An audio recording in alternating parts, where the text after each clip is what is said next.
மௌனம் பெரும் பலத்தின் ஆதாரம். நீங்கள் எந்த அளவுக்கு அமைதியாக இருக்கிறீர்களோ அவ்வளவு அமைதியாக நீங்கள் கேட்க முடியும். ஒரு முட்டாள் தன் பேச்சால் அறியப்படுகிறான், புத்திசாலி மௌனத்தால் அறியப்படுகிறான். சத்தம் மாயைகளை உருவாக்குகிறது, மௌனம் உண்மையை கொண்டு வருகிறது. மௌனம் ஒருபோதும் துரோகம் செய்யாத உண்மையான நண்பர். மௌனம் நமது அனுபவங்களை செயல்படுத்தவும் நம் சுற்றுப்புறங்களில் திளைக்கவும் இடமளிக்கிறது. மகிழ்ச்சியான வாழ்க்கை ஒரு பெரிய அளவிற்கு அமைதியான வாழ்க்கையாக இருக்க வேண்டும்.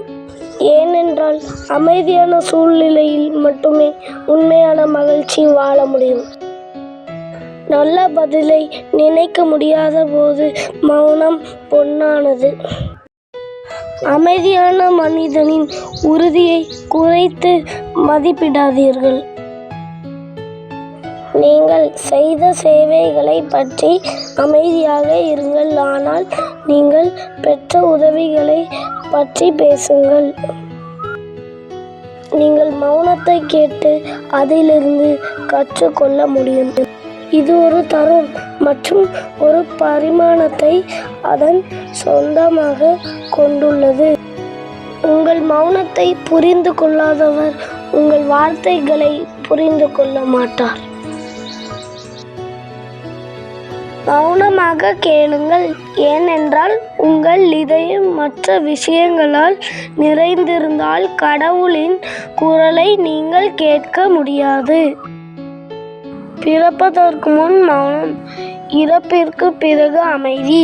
வாழ்க்கை என்பது இரண்டு புரிந்து கொள்ள முடியாத மௌனங்களுக்கு இடையேயான சத்தத்தை தவிர வேறில்லை.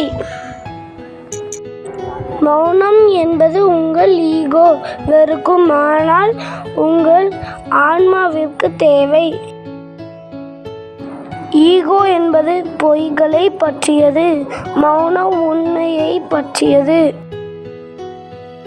ஒருவர் பேச கற்றுக்கொள்வது போல் அமைதியாக இருக்கவும் கற்றுக்கொள்ள வேண்டும். சத்தம் வலிமையானது, அமைதி பலவீனமானது என்று ஒருபோதும் கருத வேண்டாம். ஒரு முட்டாளுக்கு அமைதியே சிறந்த பதில். நன்றி, வணக்கம்.